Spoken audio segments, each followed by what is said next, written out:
मी सर्वप्रथम या ठिकाणी आमंत्रित करतो सुहासराव हिरेमठ यांना की त्यांनी आपलं मनोगत या ठिकाणी व्यक्त करावं. आजच्या या कार्यक्रमात उपस्थित राहून सर्वांच्यावर आपल्या कृपेचा आशीर्वाद जी प्रसार करत आहेत असे संकेश्वर करवेरी पीठाचे जगद्गुरू शंकराचार्य परमपूजनीय सच्चिदानंद अभिनव विद्यानृसिंह भारती स्वामी महाराज, विद्यावाचस्पती गुरुदेव श्री शंकररावजी अभ्यंकर, राष्ट्रीय संघाचे पश्चिम महाराष्ट्राचे प्रांत संघचालक प्राध्यापक नानासाहेब जाधव, आजच्या या सर्व कार्यक्रमात ज्यांच्यासाठी आपण एकत्र आलो आहोत असे श्री मोरेश्वरजी जोशी चरोलीकर आणि सौ शारदा वहिनी आणि या कृतज्ञता सोहळा समितीचे अध्यक्ष पूज्य श्री विवेक शास्त्री गोडबोले, ज्या सर्वांचा आत्ता सन्मान केला ते सर्व सन्माननीय महानुभाव आणि या सभागृहात उपस्थित सर्वच सन्माननीय नागरिक बंधू आणि भगिनींनो, मलाही माहिती आहे की आपण कोणाचं भाषण ऐकण्याकरता आला आहात आणि कोणाचं भाषण ऐकण्याकरता उत्सुक आहात. त्यामुळे त्याची जाणीव ठेवून मी कमी शब्दामध्ये बोलण्याचा प्रयत्न करतो. परमपूजनीय सद्गुरू शक्तिपात महायोग दीक्षाधिकारी हरिभक्तपरायण श्री मोरेश्वर बुवा जोशीजी, तसं तर त्यांचा 30 सप्टेंबर गेल्या वर्षी हा 75 पूर्ण झाली. या वर्षीच्या 30 सप्टेंबरला 76 वर्ष पूर्ण झाली. पण एकूणच अमृत महोत्सवी वर्ष पूर्ण केले असल्यामुळे त्यांच्याविषयीचा कृतज्ञतेचा भाव व्यक्त करण्यासाठी हा आजचा सोहळा झालेला आहे. आपल्या सगळ्यांना माहिती आहे की आपल्याकडे कोणताही मनुष्य किती जगला याच्यापेक्षा कसं जगला याच्यावर त्याचं मोठेपण हे अवलंबून आहे. त्यामुळे आपण बघतो आद्य शंकराचार्य फक्त 32 वर्षच जगले, संत ज्ञानेश्वर माऊली फक्त 22 वर्ष जगले, स्वामी विवेकानंद फक्त 39 वर्ष जगले, संत तुकाराम फक्त 41 वर्ष जगले. पण त्यांच्या त्या जगण्याचा परिणाम पिढ्या आणि पिढ्या सर्वत्र कायम राहायला आपण पाहतो. भगवत कृपेने संत नामदेवांना 81 वर्षाचं आयुष्य मिळालं, पण त्या 81 वर्षाची सगळी तपश्चर्यासुद्धा देशव्यापी रूपामध्ये आजही आपण सगळे अनुभवतो आहोत.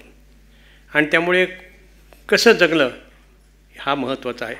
आणि सुदैवाने अशा भारतभूमीमध्ये आहोत, अशा पुण्यभूमीमध्ये आपण आहोत की आपल्यावरती उठून, आपल्या कुटुंबाच्या वरती उठून संपूर्ण समाजासाठी, देशासाठी, धर्मासाठी जगणाऱ्या कित्येक लोकांची ही भूमी आहे. त्यातले कित्येक जण सर्वांना माहिती आहेत आणि काही जण अपरिचित आहेत, पण त्यांचं असणारं तपस्या मात्र तेवढीच या सर्व ठिकाणी आपण बघतो आहोत. त्याच परंपरेमध्ये हे आपले आजचे मोरेश्वरजी जोशीसुद्धा आहेत. तसं मी 1978 पासून त्यांना पाहतो आहे, पण मी पाहतो ते एक घोषवादक या नात्याने पाहिलं आहे. मी पूर्वी सातारा जिल्ह्यात प्रचारक होतो. संघाचे मेमध्ये प्रशिक्षण वर्ग पुण्यामध्ये होत असतात, त्यामुळे पुण्यात त्या प्रशिक्षण वर्गात यायचो. त्यावेळी ते घोषाचे वादकीय होते, घोषाचे शिक्षकही काम करायचे, तेव्हापासून त्यांना पाहतो. आणि 1984ला मी पुणे शहरामध्ये प्रचारक आलो, त्यामुळं आणखीन त्यांचा घनिष्ठ परिचय वाढला. परंतु त्यांचा परिचय मला एवढाच होता, ते एक संघाचे निष्ठावान स्वयंसेवक आहेत, कार्यकर्ते आहेत, संघातले उत्कृष्ट घोषवादक आहेत, एस्केप कंपनीत नोकरी करतात, अशा एवढाच परिचय होता. पण आजच्या ह्या सोहळ्यानिमित्ताने जो परिचय मला मिळाला, जो मी वाचला आणि इथं जो ऐकला, ते पाहिल्यावर मात्र लक्षात आलं की आपण जे ऐकले त्याचे 7 पट नाही, 8 पट नाही, कैक पट त्यांचा परिचय आहे. आणि मग आपण त्यांच्याबरोबर राहूनसुद्धा, फार जवळ राहिलोच नाही, पण राहूनसुद्धा त्यांचं मोठेपण आपल्याला कळलं नाही. हे त्यांचं मोठेपण आहे. संत ज्ञानेश्वरांनी म्हणल्याप्रमाणे मार्गाधारे वर्तावे, विश्वमोहरे लावावे, अलौकिकानो व्हावे लोकांप्रती. तसे त्यांच्याबरोबर 78पासून सुद्धा त्यांना पाहत असूनसुद्धा ते मला आजपर्यंत कधी अलौकिक वाटले नाहीत. आणि ते इतक्या जवळ आले की आजही आत्ताही अलौकिक वाटत नाहीत. त्यात माझी चूक नाही, त्यांचीच आहे. ते इतक्या जवळ आलेले आहेत की फार जवळून एखादं बघितलं तर आपल्याला त्याचं श्रेष्ठत्व महत्त्व कळत नाही असं म्हणतात. पण असे एक श्रेष्ठ एका अर्थी विभूती महत्त्वाचं आज त्यांच्या या कार्यक्रमाला उपस्थित राहण्याचा सद्भाग्य मला मिळालं, याचा मला अतिशय आनंद आहे. व्यक्ती जन्म घेते, नंतर नोकरी व्यवसाय करते, विवाह करते, आपला गृहस्थाश्रम करते, त्याची जी निहित कर्तव्य आहेत ती पूर्ण करते. हे सर्वच जण करतात. पण काही जण असे असतात जे त्यांचं हे मुख्य ठरत नाही, हे निमित्त ठरतं आणि ह्याच्यावरती उठून समाजाच्या हिताकरता, देशाच्या हिताकरता, धर्माच्या हिताकरता अखंड काहीतरी करत राहणं हे त्यांच्या जीवनाचं कर्तव्य असतं की जे सर्व लोकांना त्यांच्या हयातीतसुद्धा मार्गदर्शन मिळतं, त्यांच्या नंतरसुद्धा मार्गदर्शन मिळत राहतं असं आपण सगळे बघतो. त्यामुळे स्वाभाविकच ज्या कुटुंबात जन्मले ते त्यांचं पूर्वजन्माची पुण्याईच आहे. त्यामुळे नारदीय कीर्तनाची परंपरा त्यांनी पुढे चालूही ठेवली हे आपण सगळे ऐकतो. परमपूज्य सद्गुरू दत्त महाराज कवीश्वरांच्या आदेशानुसार त्यांनी एस्केप कंपनीत नोकरी सोडली आणि बाकी सर्व जीवन, उर्वरित जीवन याच कामाकरता अर्पित केलेलं आपल्याला प्रत्यक्ष पाहायला मिळतं आहे. त्यांचा पुष्कळ परिचय, सविस्तर परिचय मुलाखतीतून झालेला आहे, बाकीचाही त्यांच्या बोलण्यात, इतरांच्या बोलण्यातून झालेला आहे.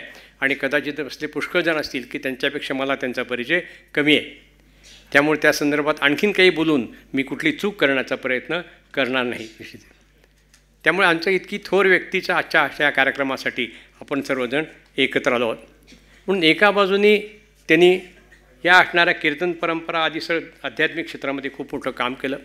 त्यांनी सांगितलं संघाचे संस्थापक परमपूज्य डॉक्टर हेडगेवारांच्या जन्मशताब्दी वर्षामध्ये 100पेक्षा अधिक कीर्तन त्यांनी केली आणि खेडेगावात वस्त्या ठिकठिकाणी जाऊन केली की जिथे डॉक्टर हेडगेवार कोण हे कोणाला माहिती पण नाही.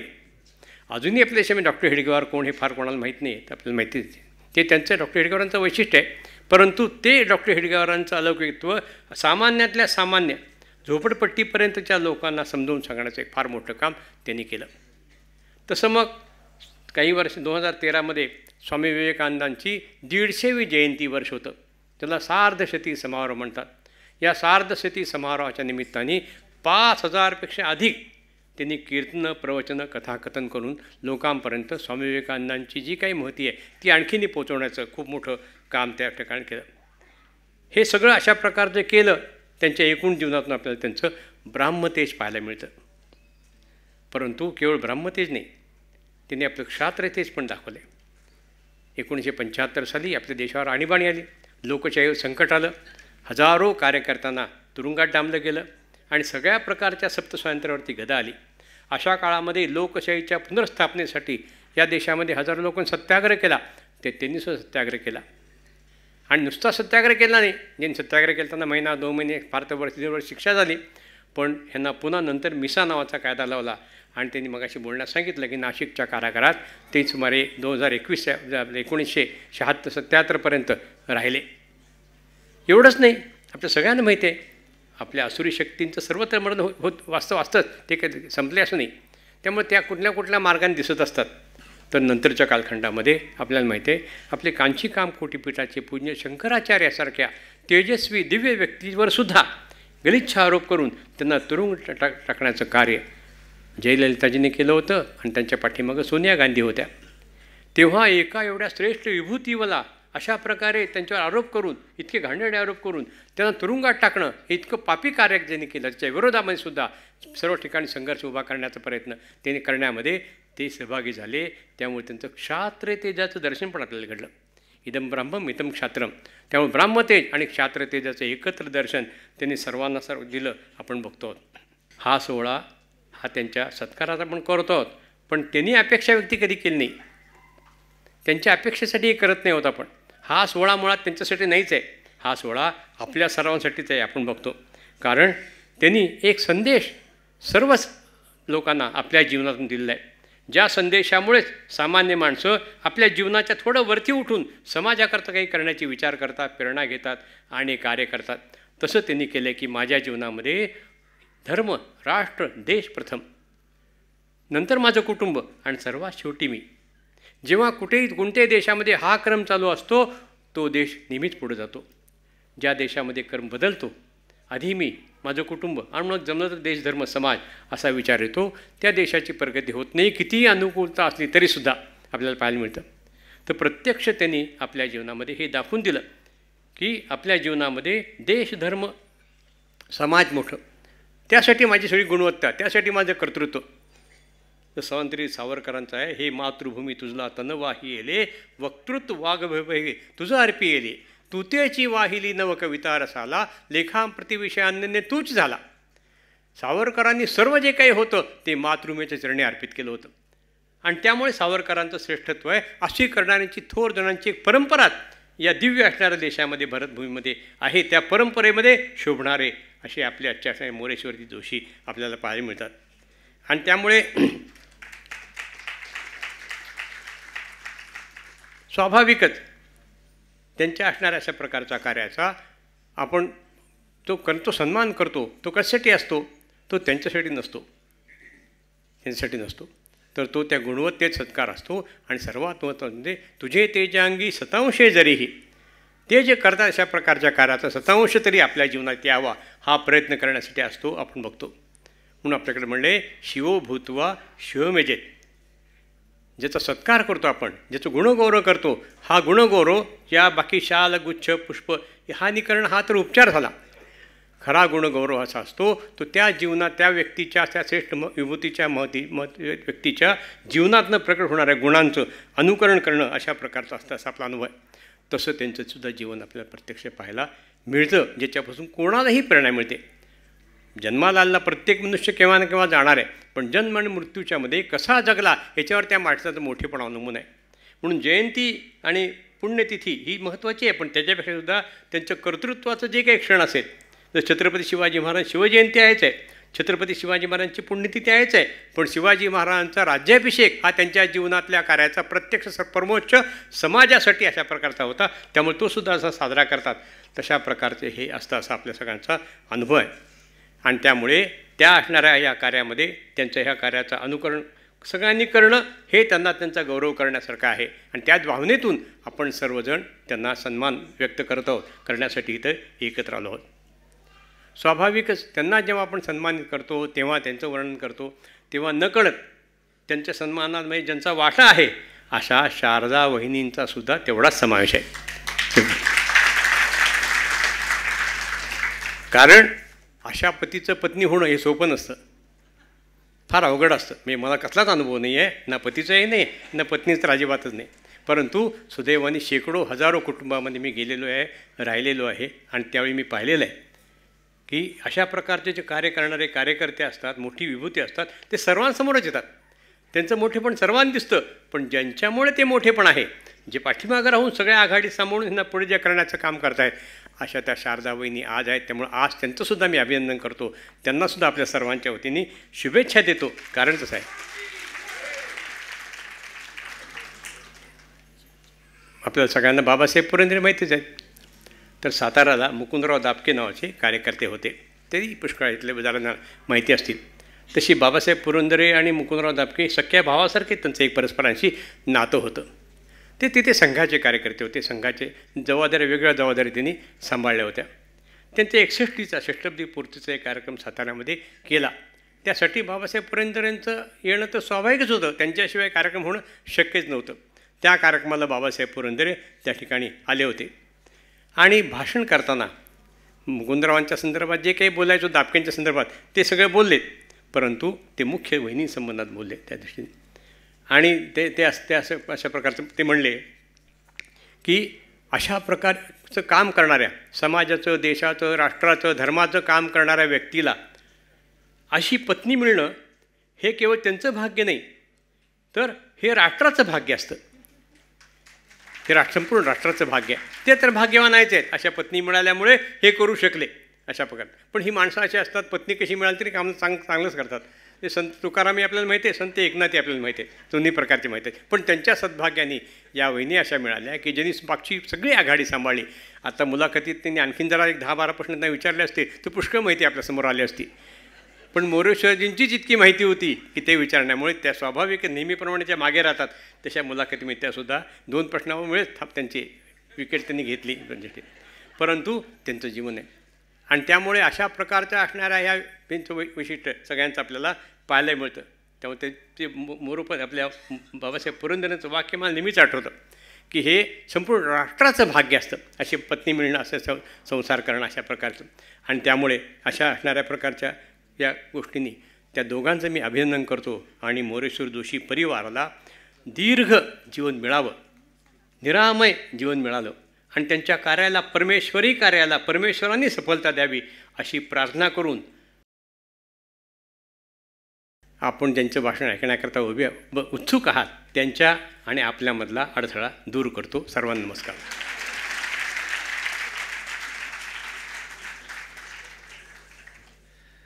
धन्यवाद.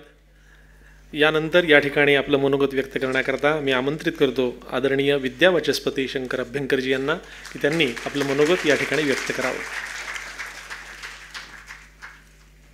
परंधाम परम ब्रह्म परेशं परमेश्वरं विघ्न विघ्नकरं शान्तं पुष्टं कान्तमनन्तकं सुरासुरेन्द्रैः सिद्धेन्द्रैः स्तुतं स्तौमि परात्परं सुरपद्मदिनेशं च गणेशं मंगलायनं.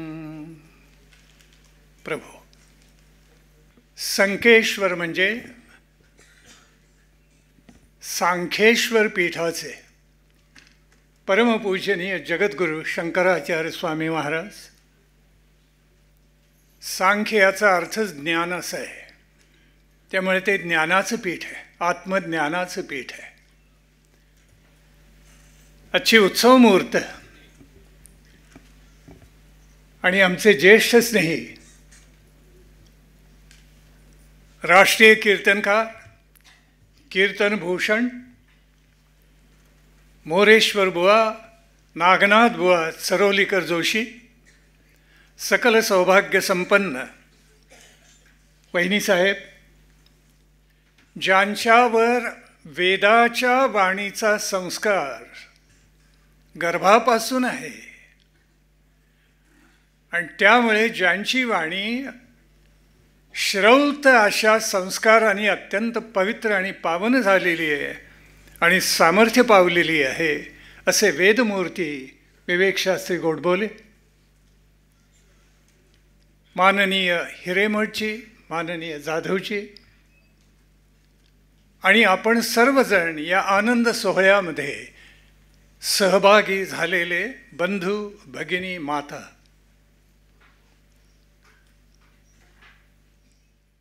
आम्ही आमच्या जीवनामध्ये 2 राष्ट्रीय कीर्तनकार पाहिले. त्यातले पहिले रामभक्त समर्थभक्त दत्तोपंत पटवर्धन.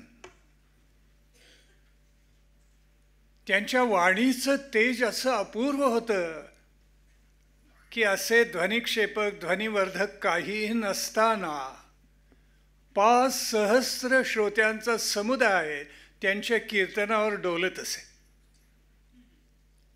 राष्ट्रभक्ती अशी होती की तरुणांनी पेटून उठावं. लहान मुलांना असं वाटा की बस या राष्ट्राची सेवा करण्यासाठी आपलं सगळं आयुष्य आपण समर्पित करावं, असं सामर्थ्य दत्तोपंत पटवर्धनांच्या वाणीमध्ये होतं. भारतीय पोशाखामध्ये एखादा मनुष्य दिसला नाही आणि नमस्काराला आला तर दत्तोपंत त्याचं स्वागत करताना म्हणायचे, आला यवन. इतका हा त्यांचा संताप होत असे. छत्रपती शिवाजी महाराजांची त्यांची कीर्तनं आजही हृदयामध्ये आहेत, आजही स्मरणामध्ये आहेत. आणि माझं भाग्य असं आहे शास्त्री बुवा, त्यांच्या मांडीवर बसून मी कल्याणकरी देवराया कल्याणकरी रामराया म्हटलेलं आहे, असं भाग्य.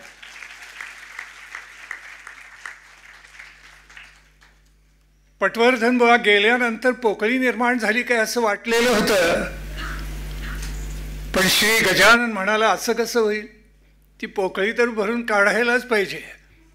म्हणून ज्यांनी 10 सहस्रपेक्षा अधिक कीर्तनं केली, ज्यांनी आपल्या अमोघ वाणीनं उत्कृष्ट संगीतानं सहस्रावधीचा समुदाय डोलवला असे एक राष्ट्रीय कीर्तनकार श्री गजाननानंच पाठवून दिले, मोरेश्वर बुवा जोशी. केवढं भाग्य आहे तुमचं आमचं सर्वांचं. समर्थ रामदासांनी आदेश दिलेला आहे, बहुत करावे पाठांतर, कंठी धरावे ग्रंथांतर, हरिकथा निरंतर करीत जावी, आपुलिया सुखस्वार्था केलीच करावी हरिकथा, हरिकथे विण सर्वथा राहू नये. हा जणून जीवनाचा मंत्र करून जोशीबुवांनी केवळ महाराष्ट्र नव्हे तर भारतातलाही काही भाग आणि यवनांच्या राज्यामध्ये जाऊन ढाकेश्वरीच्या इथे पादुका स्थापन करून अवघा भूगोळ दुमदुमून टाकला.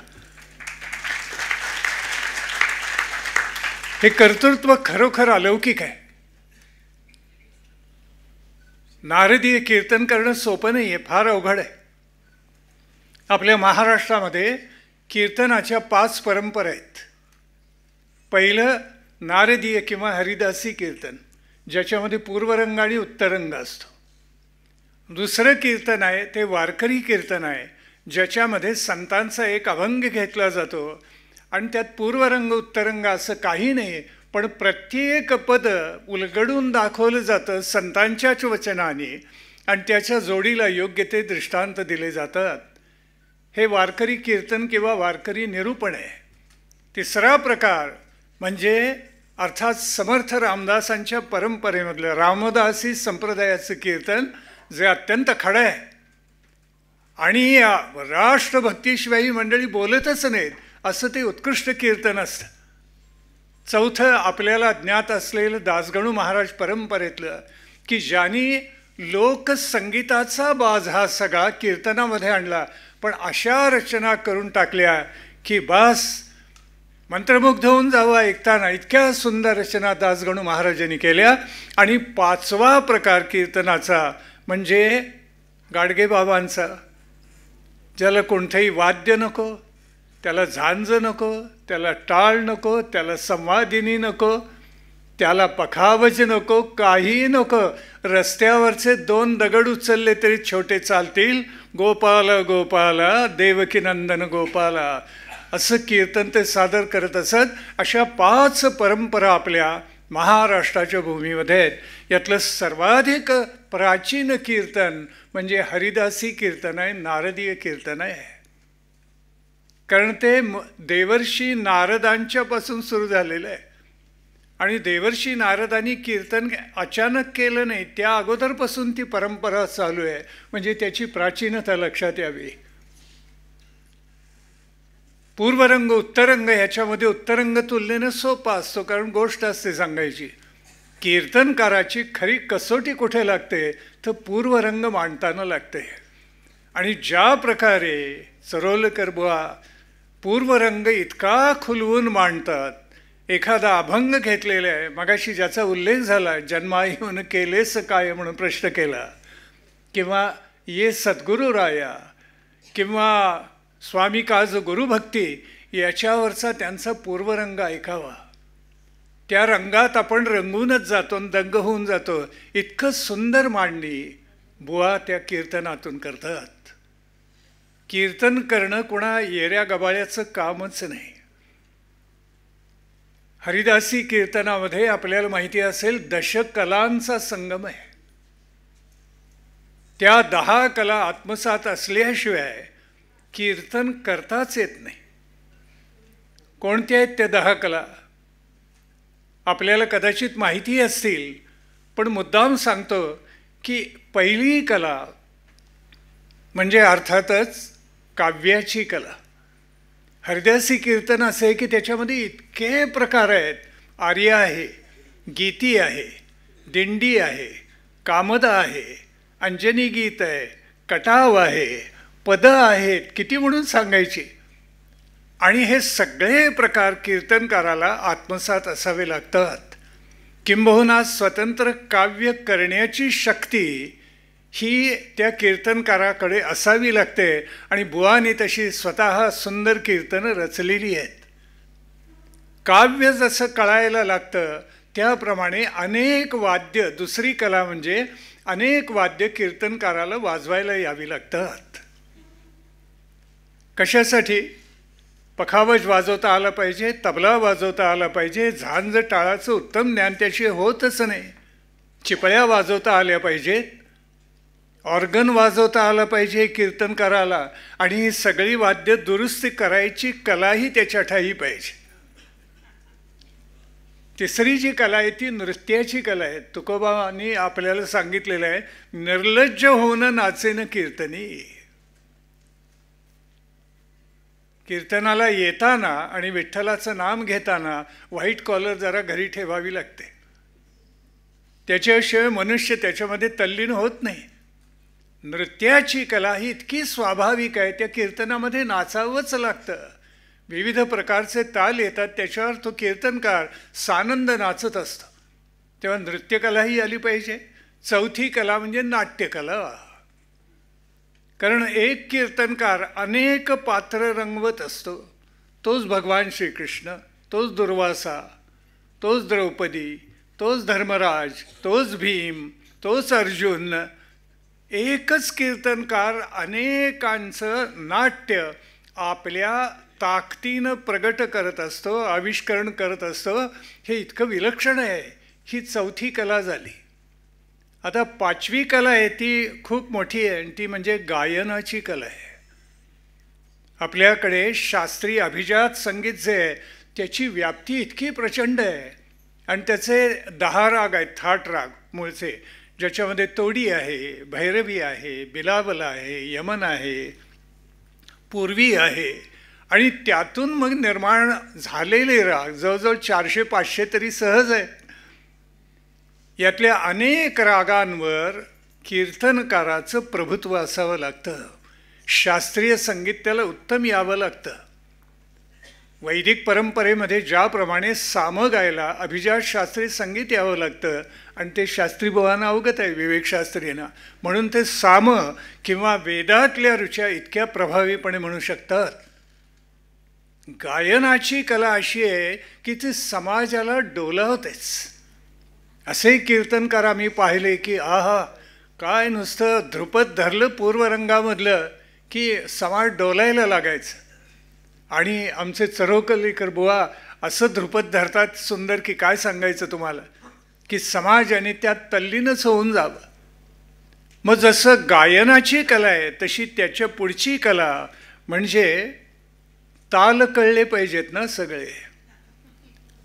ताल वेगळे आत्मसात असल्याशिवाय असं गायन करता येणंच शक्य नाही. त्रिताल अवगत पाहिजे, जपताल पाहिजे. आज शारदा वंदन झालं, रूपकामधलं ते रूपक अवगत पाहिजे, बरोबर आहे ना.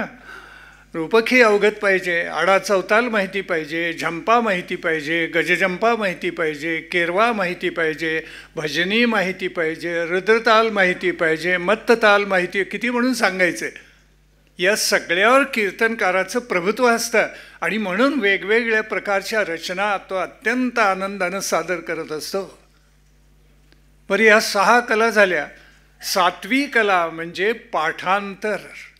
चोख पाठांतर. एकदा तुम्ही त्या नारदाच्या गादीवर उभे राहिलात की पाठांतर चोखच पाहिजे. तिथे थांबा, खिशातून काही काढतो बघतो, हे चालत नाही. एक कीर्तन नाही, अशी शेकडो कीर्तनं तुम्हाला यावी लागतात.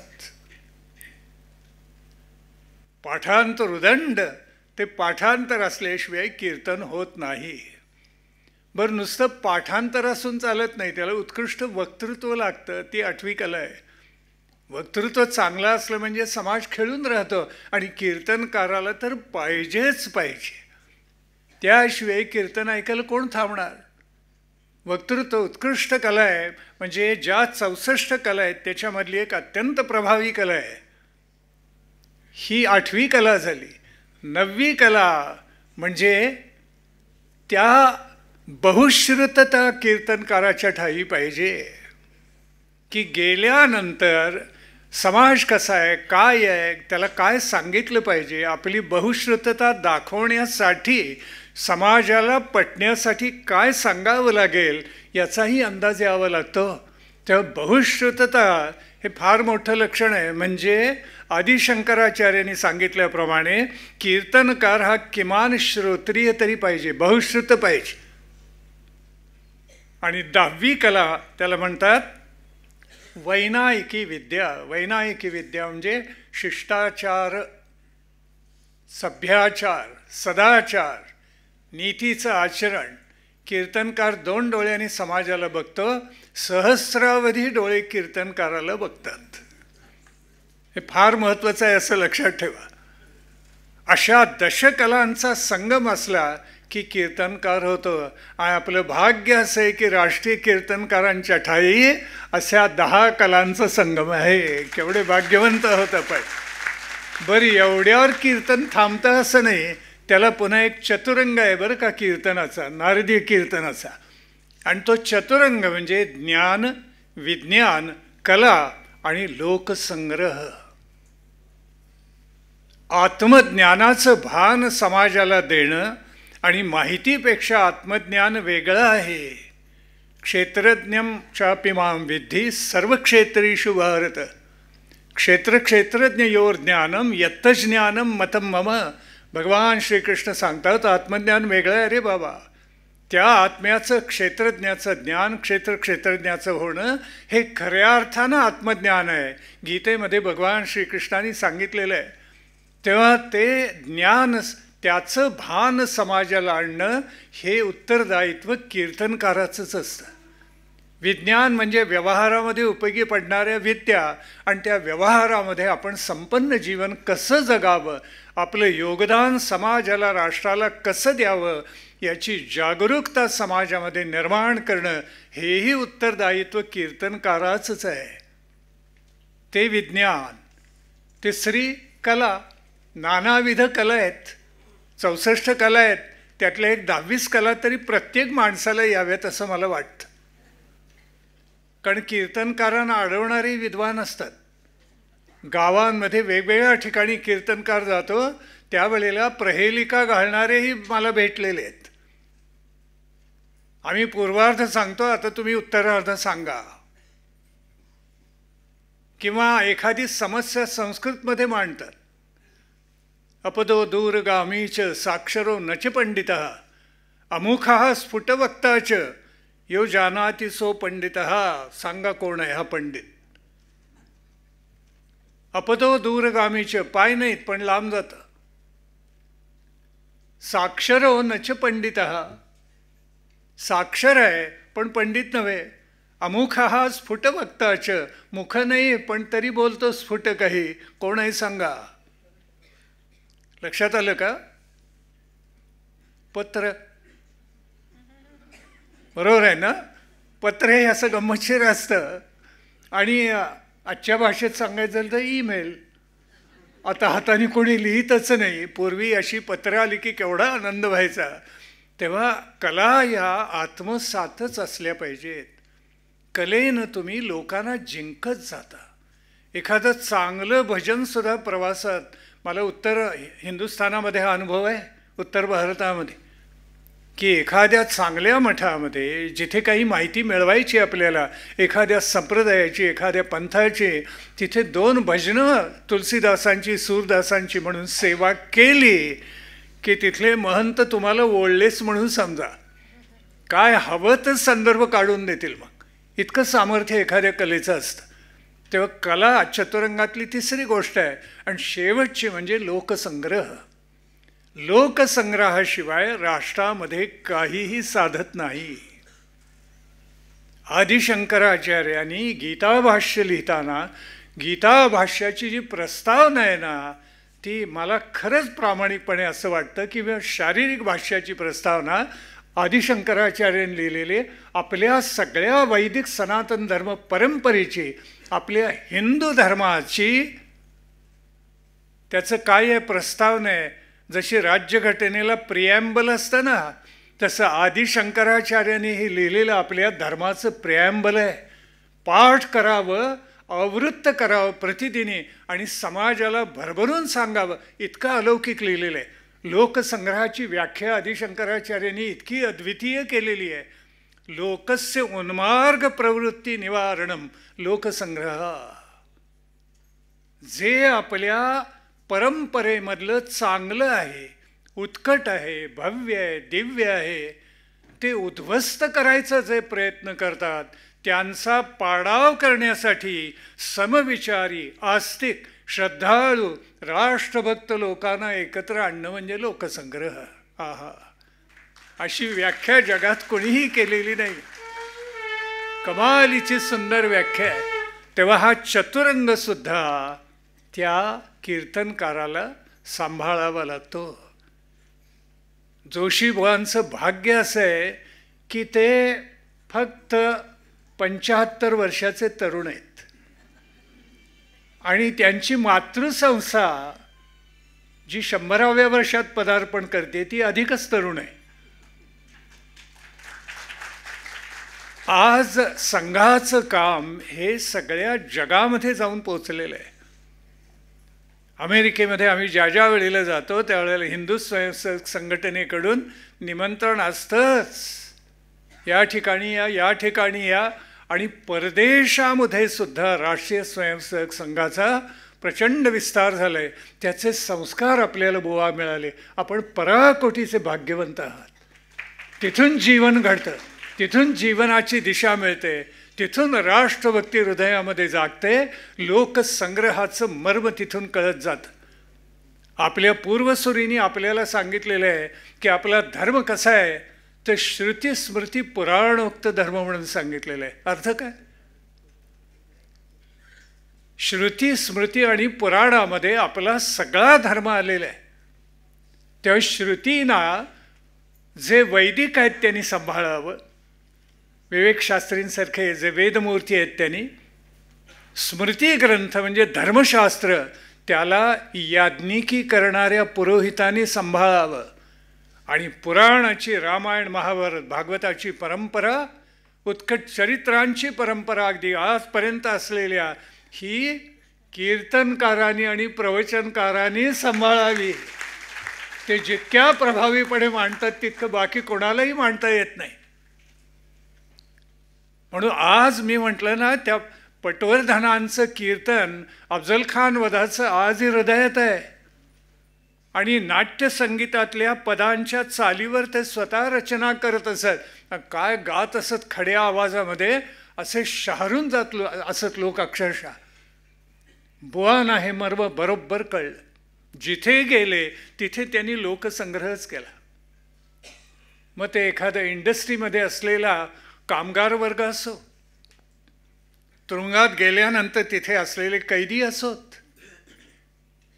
तुरुंगात जाणं वाईट म्हणतात, पण आणीबाणी लादली गेली या राष्ट्रावर 1975 साली. आणि त्यावेळेला जे तुरुंगात गेले त्यांच्या इतकं भाग्यवंत कोणी नाही. मी खरंच सांगतो आपल्याला, कोणीही नाही. गौरवानी तुरुंगात मी गेलो असं गौरवानी सांगणारे कोण आहेत या जगामध्ये? फक्त राष्ट्रीय स्वयंसेवक संघाचे स्वयंसेवक आहेत. बाकी जगामध्ये अन्य कोणीही नाही. इतकं विलक्षण त्यावेळेला घडलेलं आहे.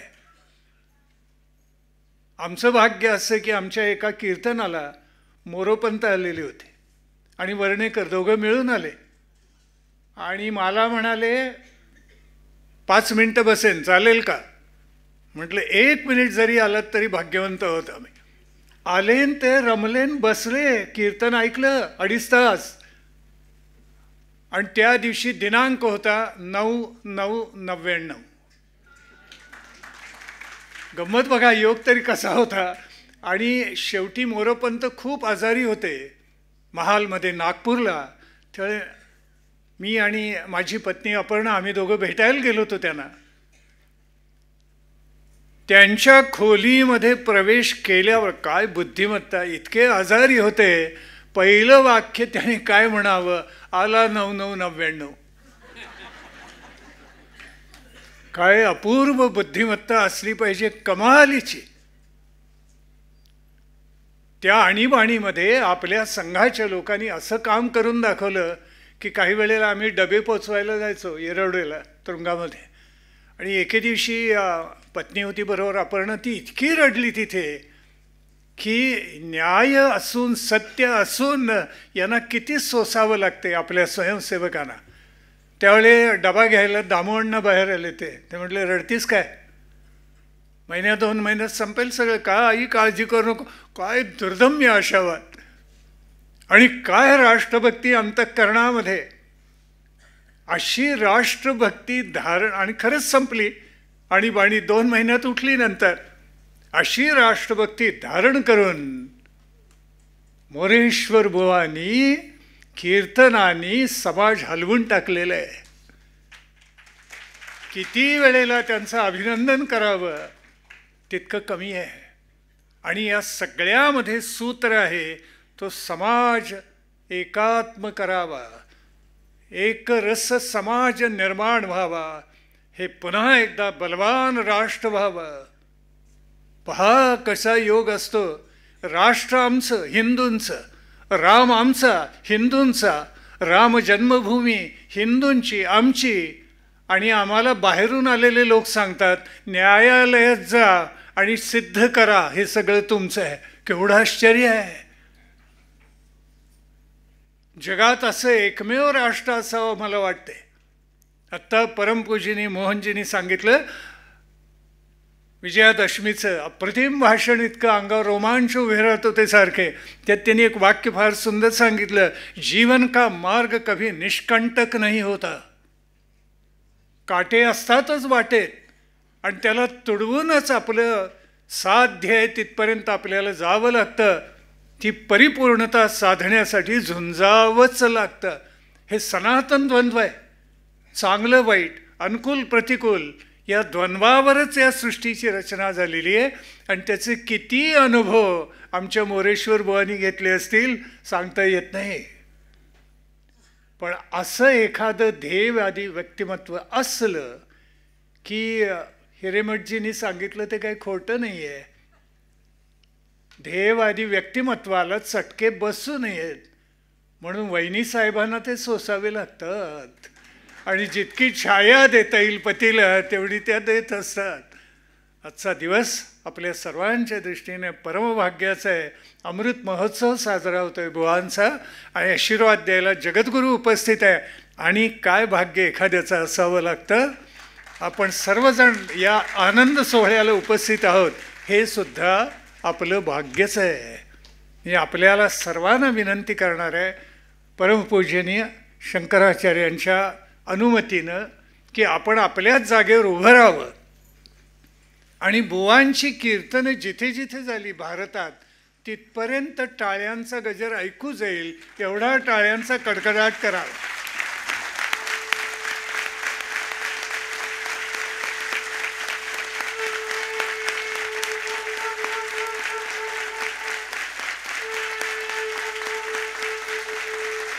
खूप खूप धन्यवाद.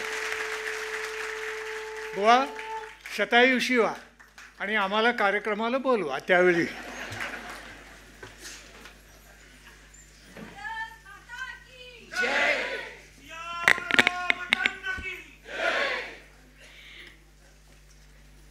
टाळ्यांचा गजर खरंच भारावून टाकणारा होता.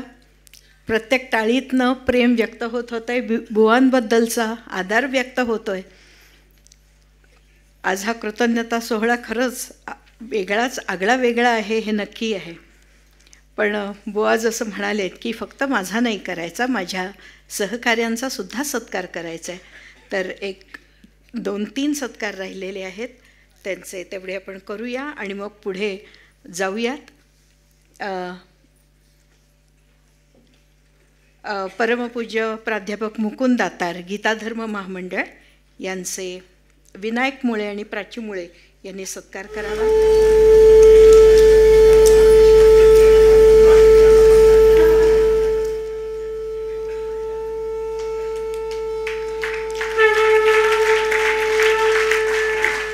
ते गेलेले काय ते लोक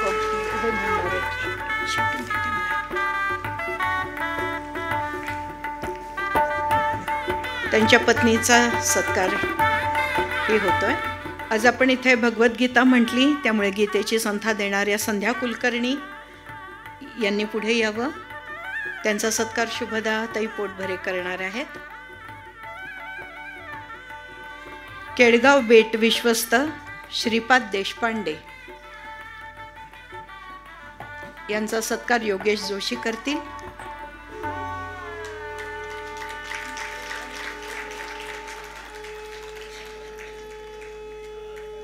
संध्याताईंचा सत्कार होतोय.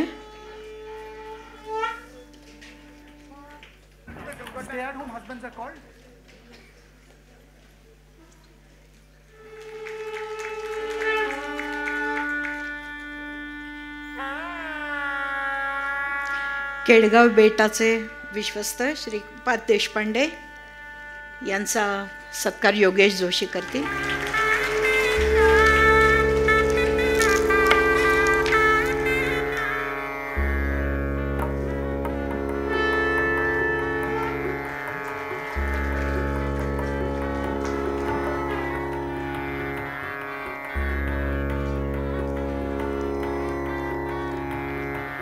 ज्या सत्कार सोहळ्यासाठी आपण सारे जमलेलो आहोत तो आता कृतज्ञता गौरव सोहळा इथे संपन्न होईल.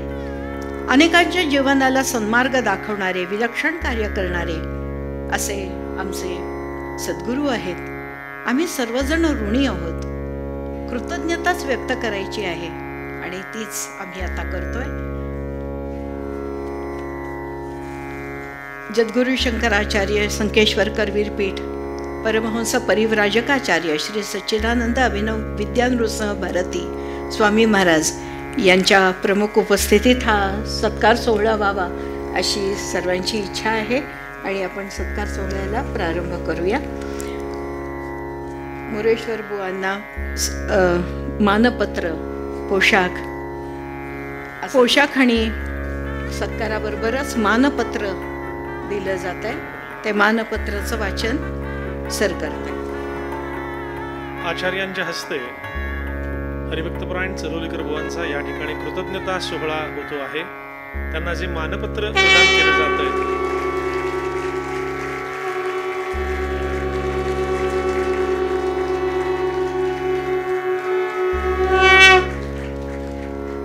दोन मानपत्र त्यांना या ठिकाणी प्रदान केली जाणार आहेत. त्यातलं पहिलं मानपत्र आहे हे कृतज्ञता सोहळा समितीच्या वतीनं कीर्तनकार, साधक, आप्त आणि मित्रपरिवार समिती आयोजित शक्तिपात महायोग दीक्षाधिकारी राष्ट्रीय कीर्तनकार कीर्तनभूषण हरिभक्तपरायण परमपूजनीय सद्गुरू श्री मोरेश्वर नागनाथ जोशी चरोलीकर महाराज कृतज्ञता सोहळा संकीर्तन साधना पुरस्कार सन्मानपत्र परमपूजनीय हरिभक्तपरायण श्री मोरेश्वर बुवा जोशी चरोलीकर महाराज यांसी साष्टांग नमस्कार.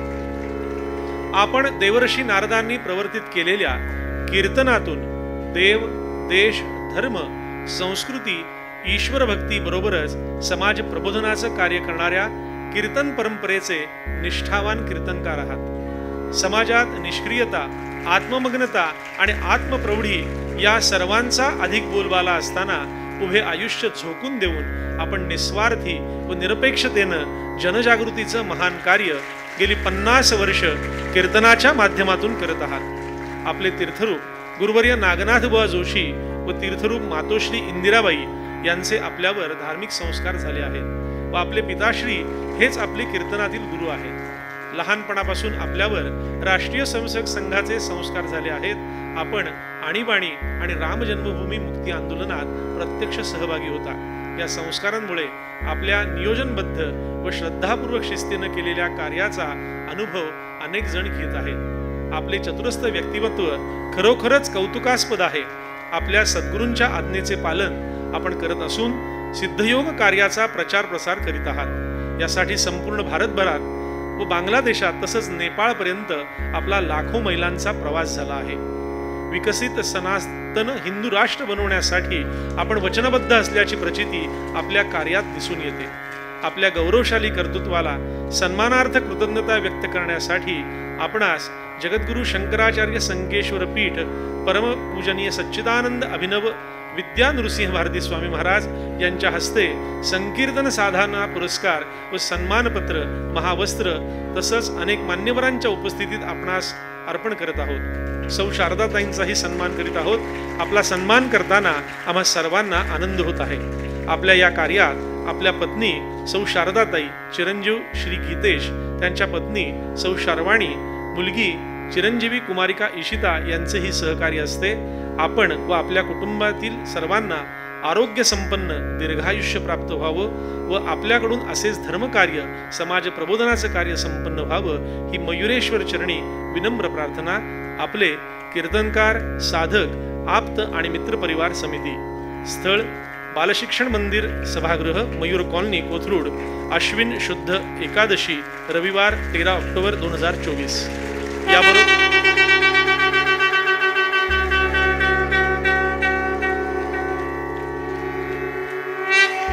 या सन्मानपत्रासह अजून एक सन्मानपत्र आचार्यांनी प्रदान केलंय. ते वाचन करण्याकरता या ठिकाणी मी आमंत्रित करतो. ते आधी आपल्याला वाचून दाखवलं जाईल. नमस्कार. सन्मानपत्र. श्री शंकरो विजयते. श्री सच्चिदानंद अभिनव विद्या नरसिंह भारती स्वामी, जगद्गुरु श्री शंकराचार्य संस्थान मठ संकेश्वर करवीर. स्वस्ति श्रीमद समस्त सुरवृंद पूजित पादारविंद शिवप्रतिबिंब वर्य श्रीमद परमहंस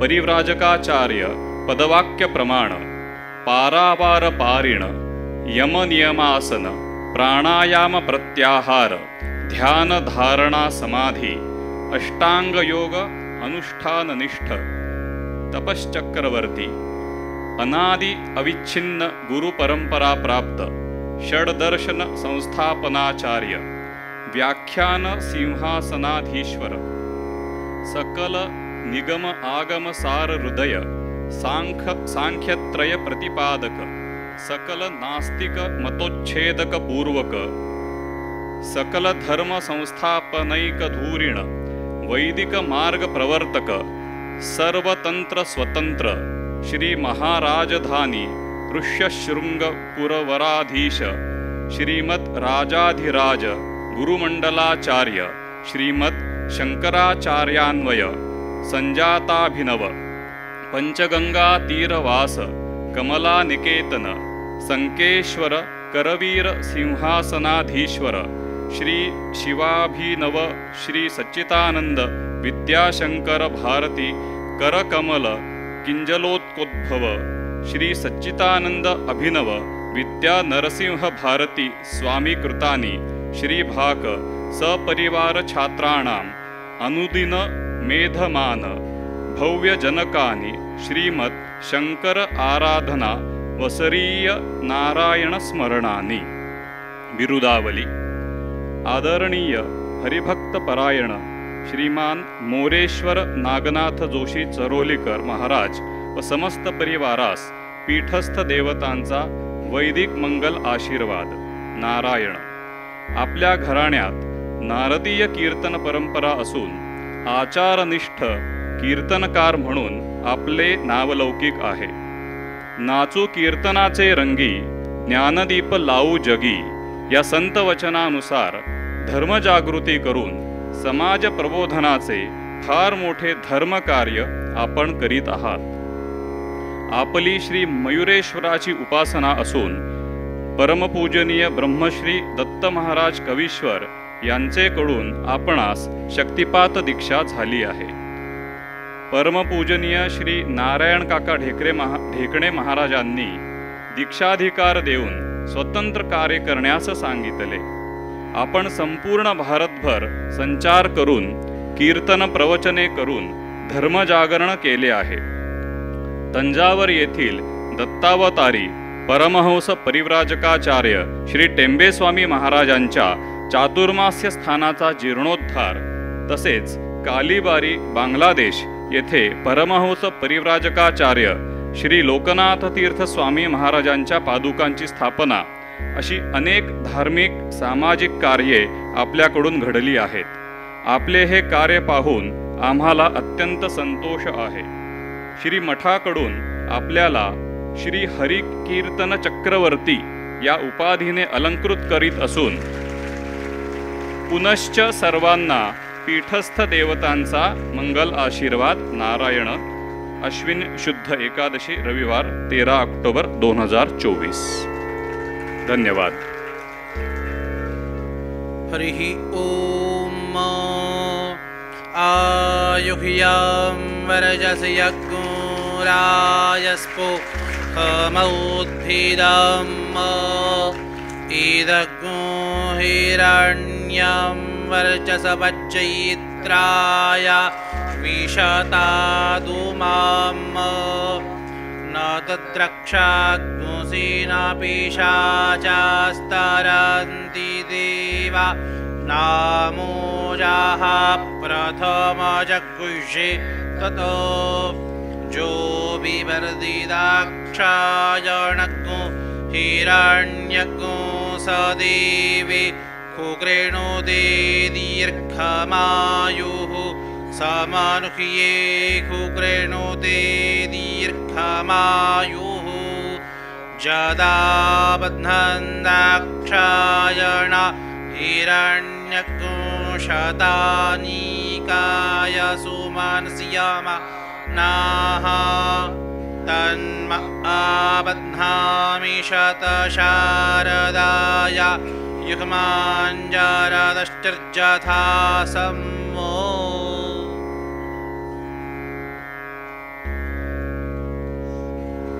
यापुढे आजच्या या गौरवाला बुवा उत्तर देणार आहेत. तत्पूर्वी बुवांनी सगळ्यांना विनंती केली की नियोजित वेळेपेक्षा काही मिनिटांना आपला कार्यक्रम उशिरा चालू आहे याची कल्पना आहे. कुणीही उपहार घेतल्याशिवाय या ठिकाणाहून बाहेर पडू नये. या ठिकाणी उपहाराची व्यवस्था केलेली आहे. कार्यक्रमामध्ये आता बुवांचं या गौरवाला उत्तर आणि त्यानंतर आचार्यांचं आशीर्वचन एवढेच 2 कार्यक्रम बाकी आहेत. तोपर्यंत आपण सर्वांनी या ठिकाणी थांबावं अशी मी विनंती आपल्याला करतो. यानंतर मी या ठिकाणी आमंत्रित करतो बुवांना की त्यांनी आजच्या आपल्या या कृतज्ञता सोहळ्याला गौरवाला आपल्या वाणीनं उत्तर द्यावं. या ठिकाणी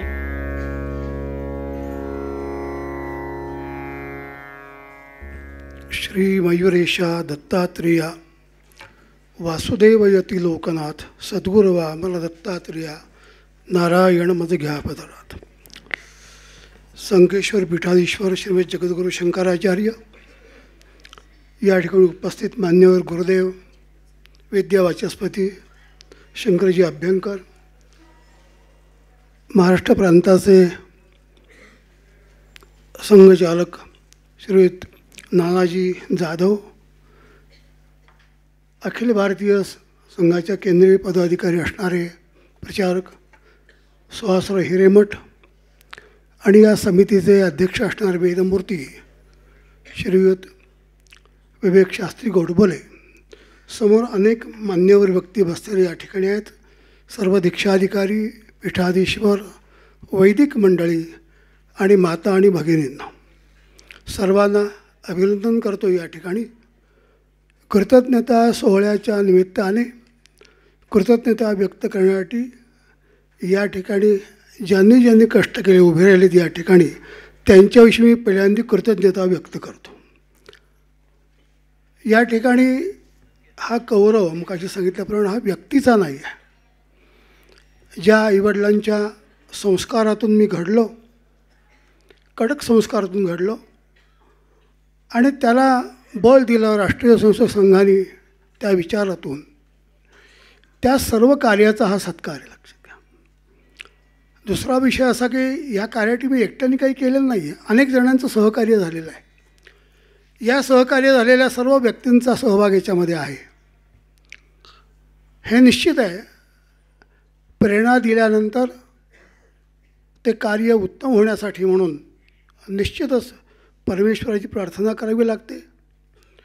माझ्या भाग्याने पूजनीय नारायण काका असं म्हणाले की तुम्ही संकल्प करताना पूर्ण कसा होता हो तुम्हाला माहीत आहे का म्हणले.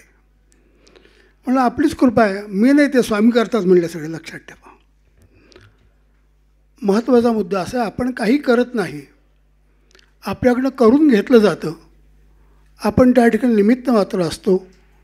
त्यामुळे हा सगळा सत्कार जो आहे, हा कृतज्ञता सोहळा जो आहे, हा त्यांच्या चरणी मी समर्पित करतो. मी वेगळाच आहे पूर्णपणे त्यातला. हा त्यातला एक महत्त्वाचा भाग आहे. मगाशी सांगितल्याप्रमाणे या ठिकाणी एवढंच मला म्हणता येईल, अनेक ठिकाणी या ठिकाणी अनेक मान्यवर उपस्थित आहेत, कीर्तनकार आहेत, प्रवचनकार आहेत, वैदिक आहेत, याज्ञिक आहेत. आत्ताच्या बिकट काळामध्ये आपल्या सर्वांना एकत्र काम करण्याची गरज आहे असं मला तरी वाटतं. आपण वेगळे कोण नाही आहोत. धर्मजागरण म्हणजे आहे तरी काय हो. सर्वसामान्य माणसांना धर्मसंस्कृती करावी यासाठी काही प्रयत्न विशेष होण्याची आजही गरज आहे. जे मठमंदिरं आहेत, मठाधिपती आहेत, संत महंत आहेत, ह्या सर्वांची ताकद आजही कमी पडते असं लक्षात येतं आपल्या. आणि म्हणून योजनाबद्ध रीतीने आपण सर्वांनी काम करण्याची गरज आहे. व्यक्तिगत परंपरेचे अभिनिवेश सोडून असं मी म्हणतो त्या ठिकाणी. कारण काय की मी जे आत्तापर्यंत जे काम माझ्याकडनं करून घेतलं परमेश्वराने, त्यात इतके विलक्षण अनुभव आलेले आहेत की सगळ्यांना हे पाहिजे, पण सांगणारी माणसंच नाही आहेत. आज मीनाक्षीपुरमचं झोपडपट्टी तेथे मीनाक्षीपुरमचं धर्मांतरण झालं, त्यास मी अनेक ठिकाणी मावळात वगैरे कीर्तनं केली. तसं इकडे पुण्यामध्ये असणाऱ्या कामगार पुतळा झोपडपट्टीत कीर्तन झालं होतं माझं.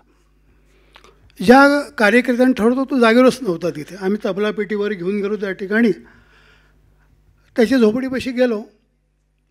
त्याच्या वडील तर दारू पिऊन बसले होते त्या ठिकाणी. मी त्यांना विचारलं, हा मुलगा कुठे? मेला म्हणलं तो मुलगा. असं मला त्यांनी उत्तर दिलं. तर काय करायचं? तबला पेटीवर घेऊन गेलो, निघालो. सगळी माणसं आड आली, इथून जायचं नाही कीर्तन केल्याशिवाय. मी कीर्तनाला उभं राहिलो. एका झोपडीपाशी गोंगटी टाकली आणि त्याच्यावर मला उभं केलं. कीर्तन झालं. कीर्तन करता करता ऐकाने त्याच्या मुस्काडीत मारली दुसऱ्याच्या. आणि काय सांगितलं, कीर्तन ऐकताना बोलायचं नसतं. हे माझ्या त्यावेळेस लक्षात आलं की दारू पण समजतं माणसाला. लक्षात घ्या, ही वस्तुस्थिती आहे. काय अनुभव आहे? त्या सगळ्यांना हे कळलं, अरे कीर्तन ऐकलं असताना बोलायचं नसतं. केवढा मोठा संस्कार आहे हा, लक्षात घ्या. एका नशेत असणारा मनुष्य सांगतो, सगळे महाराज कामगार पुतळ्यापर्यंत पोचवायला आले, आता बरंच आला तर तंगणं मोडून बरं का तुमचं. लक्षात घ्या, हेही सांगितलं तुम्हाला. किती विलक्षण अनुभव आहेत. कीर्तन जगता आलं पाहिजे, जागवता आलं पाहिजे. आणि कीर्तनाने समाज जागला जातो याच्यावर माझा पूर्ण विश्वास आहे. आणि हे प्रत्यक्षात करत असताना मी सगळ्यांना हे आवाहन करतो, बस बाकी काही नाही. पीठाधीश शंकराचार्यांनी जो विषय मांडला आणि आमचे विवेक शास्त्रींनी त्याला मोठा दुजोर देऊन आम्ही गेले 12-15 वर्ष या ठिकाणी धर्मजागरणाचा कार्यक्रम करतो आहे. पण अजून पाहिजे तेवढं यश नाही त्याला येते. लक्षात घ्या, सर्वच कीर्तनकारांनी ज्यांना ज्यांना कळतं त्यांनी काम करण्याची गरज आहे. आणि म्हणून एवढंच मी म्हणेन, या ठिकाणी देवाने आत्तापर्यंत 50 वर्ष काम करून घेतलं. शेवटच्या मिनिटापर्यंत हे काम करून घ्यावं अशीच भगवंतापुढे त्यांची प्रार्थना आहे. आणि आपल्या सर्वांचे त्याला आशीर्वाद पाहिजेत. भगवंताचे आशीर्वाद, सद्गुरूंचे आशीर्वाद आणि आपल्या सर्वांचं सहकार्य असे माझ्यासारखे लाखो कीर्तनकार उभे राहिले तरी आज समाजात पाहिजेत अशी स्थिती आहे. आणि त्यासाठी म्हणून आपण सर्वांनी त्याला साथी दिली पाहिजे, प्रयत्न केले पाहिजेत. आणि यासाठी पुन्हा एकदा मी आमच्या तीर्थरूप आईवडिलांचे, घराण्यातल्या परंपरेचे, आमच्या घरावर जी माऊलीची कृपा आहे त्या संदर्भातले आमची चरोलीकर मंडळी उपस्थिती या ठिकाणी आज आहेत. चरोली हे नाव घेताना मला आनंद वाटतो या ठिकाणी. मग लोकांनी विचारलं की चरोली गाव आलं कुठे? मी एकदा प्रवासाला चाललो होतो आणि मला गाडीत बसायला जागा नव्हती. मी बसलो होतो, पण त्या माणसाचं रिझर्वेशन त्यांनी उठा म्हणला, आता काही नाही, माझी जागा आहे. आणि निघालो मग पुढे. तेवढ्यात त्यांनी मला विचारलं, का हो तुम्ही कुठले काय काय? तर म्हणली चरोलीचा. चरोली म्हणजे आळंदीच्या अलीकडचे का? हो म्हणे. माऊलीच्या गावचे तुम्ही आहात, बसा. त्यांनी मला नमस्कार करून जागेवर बसवलं. काय ख्याती आहे, घडलेला प्रसंग आहे. त्यामुळे त्या माऊलीची कृपा आमच्यावर असलेली आणि ज्या राष्ट्रीय स्वयंसेवक संघाच्या मुशीतून मी घडलो, अनेक मोठमोठे प्रचारक, संघ स्वयंसेवक यांचा सहवास मला मिळाला, त्यातनं मी घडलो, बाकी काही नाही. पूज्य नारायण काका ढेकणे महाराज प्रतिष्ठित आणि कडक संस्थक होते. लक्ष द्या, मी पुण्यामध्ये असताना कार्यक्रमाच्या वेळेला मला म्हणले, मला यायचं तिकडे. बुवा माझ्याकडे गणवेश नाही, काय करू? पुढच्या वेळेस काका गणवेश घालून उभे राहिले, ते आणि मी दोघंही गणवेशात. लक्षात घ्या, हे घडलं त्या ठिकाणी. हा संस्कार जो आहे त्यांनी आम्हाला घडवलं. त्या संघाच्या कार्यकर्त्यांना, संघाला, आणखीन आईवडिलांना, संत वाङ्मयाला, या सर्व संतांना हा सत्कार मी या ठिकाणी गौरव कृतज्ञतापूर्वक झालेला हा त्यांच्या चरणी समर्पित करतो आणि माझ्या वाणीला वीणावरून देतो.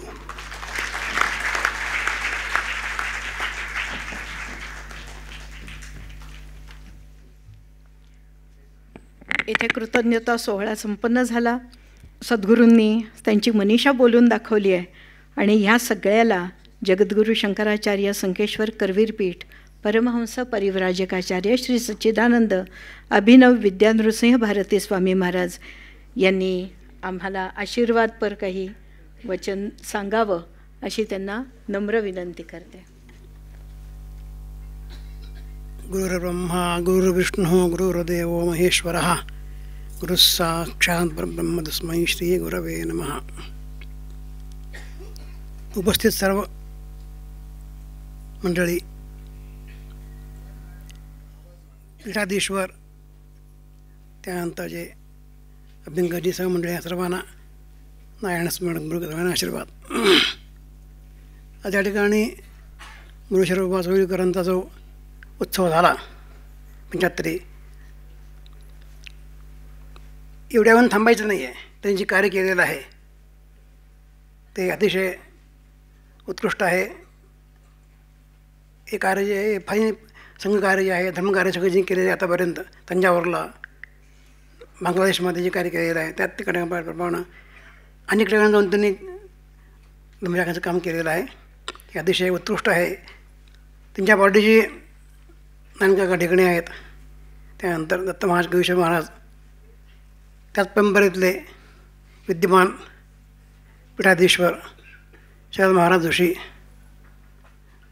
की ज्या संप्रदायामध्ये त्यांचा हे कार्य हे सुरू आहे, धर्मकार्य, हे असं उत्तरोत्तर वृद्धिंगत हो, सर्वांचं कल्याण हो. त्यानंतर त्यांच्या बॉडीची, त्यांच्या ज्या मंडळी ज्या आहेत, त्यांच्या घरच्या सगळ्या मंडळी, सर्वांचं त्यांना पूर्ण सहकार्य आहे. मयुरेश्वर भगवान, तसाच नारायण महाराज केडगावकर वगैरे, त्यानंतर ज्ञानेश्वर माऊली यांची सर्वांच्या यांच्यावरती पूर्ण कृपा आहे. ती अशीच अखंड राहो, सर्वांचं कल्याण हो. आणि हे यांचे कार्य जे आहे उत्तरोत्तर असं बुद्धिंगत हो, असा मी आशीर्वाद देऊन मी याला आशीर्वाद देतो. हर नमः पार्वतीपते, हर हर महादेव.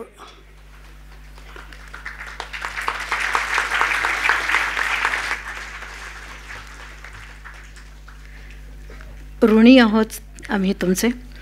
कृतज्ञता समितीने हा सोहळा उत्तमरित्या साजरा केला, पण ह्याला एक कोणीतरी मुख्य अधिकारी लागतो जो मार्गदर्शन करेल, आणि असे अधिकारावर आहेत आमचे वेदमूर्ती.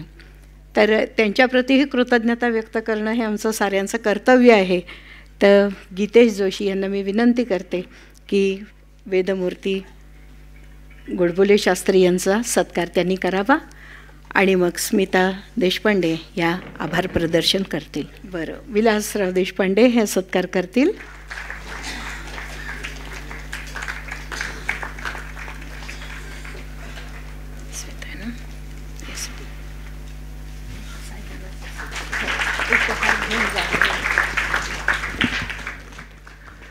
गणेश दत्त गुरुभ्यो नमः. आज आपल्याला एका सूत्रात बांधून ठेवणाऱ्या, सूत्रसंचालन म्हणतो आपण त्यांना, तर त्यांचा सत्कार होतो आहे. हरिभक्तपरायण अंजलीताई कराडकर. मी शर्वाणी जोशीला विनंती करते की तिने अंजलीताईंचा सत्कार करावा. तसंच त्याच्यानंतर हरिभक्तपरायण ज्यांनी मुलाखत घेऊन आपल्या सगळ्यांसमोर गुरुदेवांचा आमच्या जीवनपट उलगडून दाखवला, त्यांनी हरिभक्तपरायण सुहास देशपांडे यांचा सत्कार करतील विलास देशपांडे. इशिताचा सत्कार सौभाग्यवती शर्वाणी जोशी करतायत. सगळ्यांनी जरा जोरात टाळ्या वाजवाव्यात. मला माहिती आहे भूक लागली, पण खाली सोय झालेली आहे.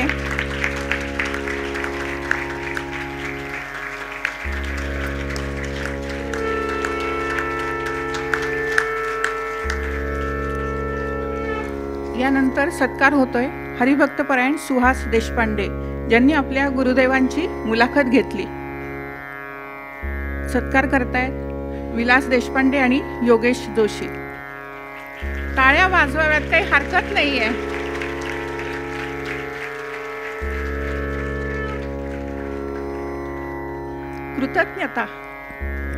कृतज्ञता ही एक जाणीव आहे जी दिल्याने आणि घेतल्याने दोन्हीही आपल्याला समाधान, आनंद आणि एक शक्ती मिळते. आणि ती कृतज्ञता व्यक्त करण्याची संधी मला मिळाली आहे. कीर्तनकार, साधक, आप्त आणि मित्रपरिवार आयोजित हा सोहळा म्हणजे एक जगन्नाथाचा रथ. यासाठी अनेकांचे तन, मन, धनाने सहकार्य लाभले. आणि अध्यात्म सांगते ज्याचं त्याचं श्रेय ज्याला त्याला द्यावं, म्हणून ही कृतज्ञता आहे. सर्वात प्रथम आज इतक्या लांबून संकेश्वरवरून आलेले की ज्यांच्या प्रमुख उपस्थित हा कार्यक्रम होत आहेत ते संकेश्वर करवीर पीठाचे जगद्गुरू शंकराचार्य, परमहंस परिव्राजकाचार्य श्री सच्चिदानंद अभिनव विद्या नरसिंह सर भारती स्वामी महाराज यांच्याबद्दल मी कृतज्ञता व्यक्त करते. आजच्या कार्यक्रमाला प्रमुख पाहुणे म्हणून लाभलेले राष्ट्रीय स्वयंसेवक संघाचे पश्चिम महाराष्ट्र प्रांताचे संघचालक माननीय श्री नानाजी जाधव यांच्याबद्दल कृतज्ञता व्यक्त करते. आजच्या कार्यक्रमाला प्रमुख वक्ते म्हणून लाभलेले राष्ट्रीय स्वयंसेवक संघाचे अखिल भारतीय कार्यकारिणी सदस्य माननीय श्री सुहासराव हिरेमठ यांच्याबद्दलही कृतज्ञता व्यक्त करते. तसेच आदित्य प्रतिष्ठानचे संस्थापक विद्या वाचस्पती गुरुदेव श्री शंकरजी वासुदेव अभ्यंकर यांच्याबद्दलही कृतज्ञता व्यक्त करते. या कार्यक्रमात उपस्थित असलेले सर्व परमपूजनीय शक्तिपात महायोग दीक्षाधिकारी, राष्ट्रीय स्वयंसेवक संघाचे पदाधिकारी, आप्त, मित्र परिवार, कीर्तनकार, तसेच ज्यांच्याकडून आपण 15वा अध्याय वाचला त्या गीताव्रती संध्याताई कुलकर्णी त्यांच्या शिष्या यांच्याबद्दलही कृतज्ञता व्यक्त करते. आत्ता जो कृतज्ञता गौरव विशेषांक प्रकाशित झाला त्यासाठी प्रवरा ट्रेडर्सचे श्री प्रमोद पोटभरे व सौभाग्यवती पोटभरे आणि ह्या विशेषांकाच्या मुखपृष्ठासाठी सहकार्य करणारे कुशल मुद्रणालयाचे श्री अविनाश कुलकर्णी यांच्याबद्दलही कृतज्ञता व्यक्त करते. तसेच या अंकासाठी ज्यांनी आशीर्वाद, शुभेच्छा, मनोगत व लेख दिले त्यांच्याबद्दलही कृतज्ञता व्यक्त करते. या कार्यक्रमासाठी ऑडिटोरियम उपलब्ध करून दिल्याबद्दल MES व येथील संचालक श्री कुंटे व येथील सर्व सेवक वर्गाबद्दल कृतज्ञता व्यक्त करते.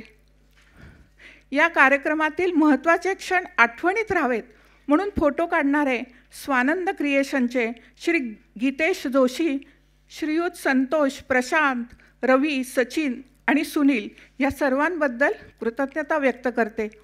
व्यासपीठावरील सर्वांचा आवाज तुमच्यापर्यंत पोहोचवणारे श्रीयुत मुकेश काळे यांच्याबद्दलही कृतज्ञता व्यक्त करते.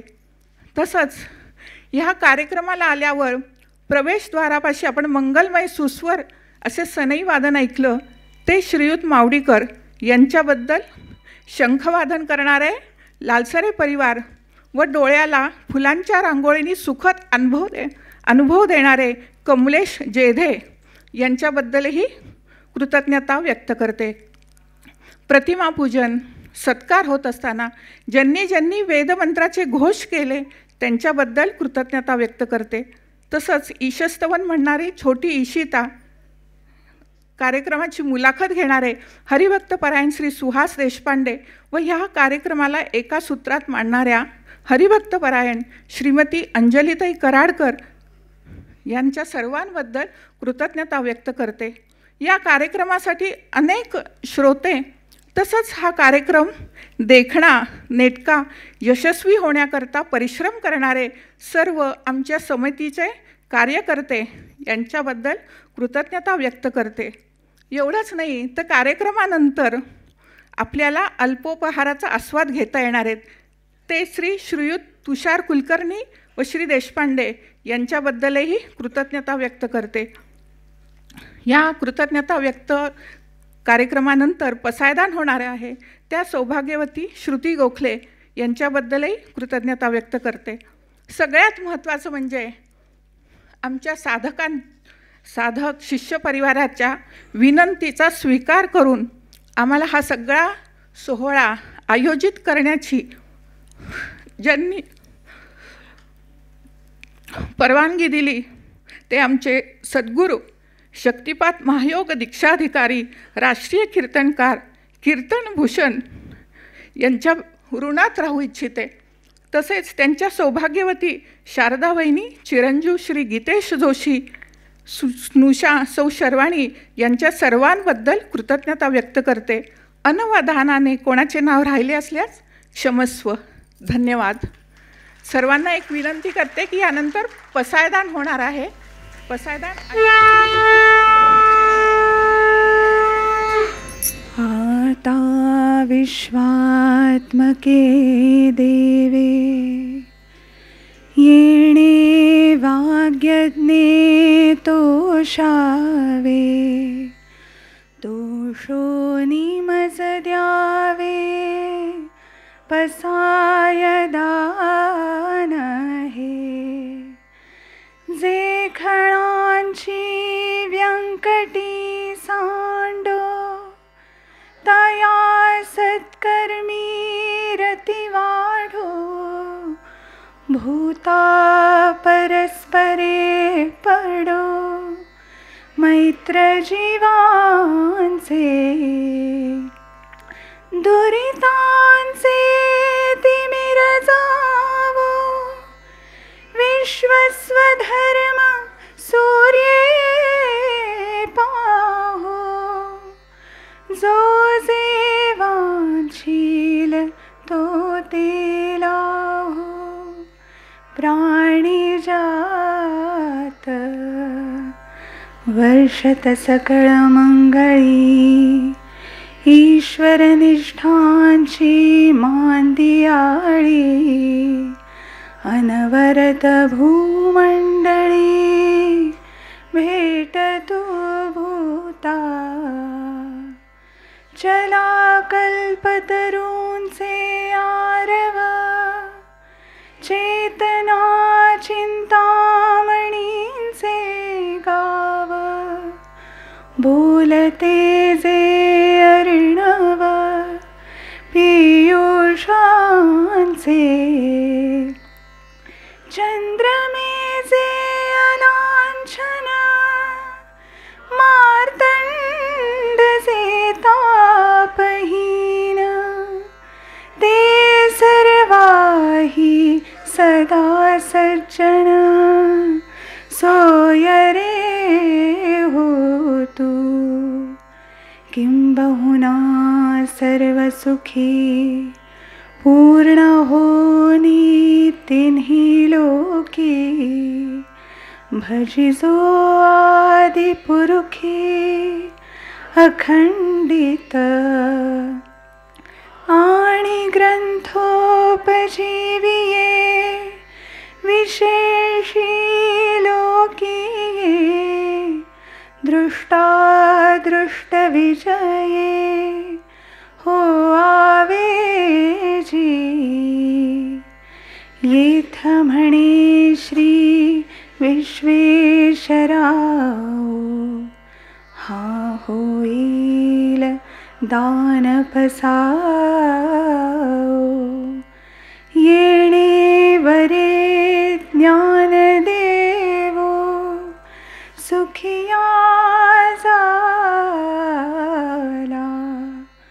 सुखिया झाला सुखिया झाला.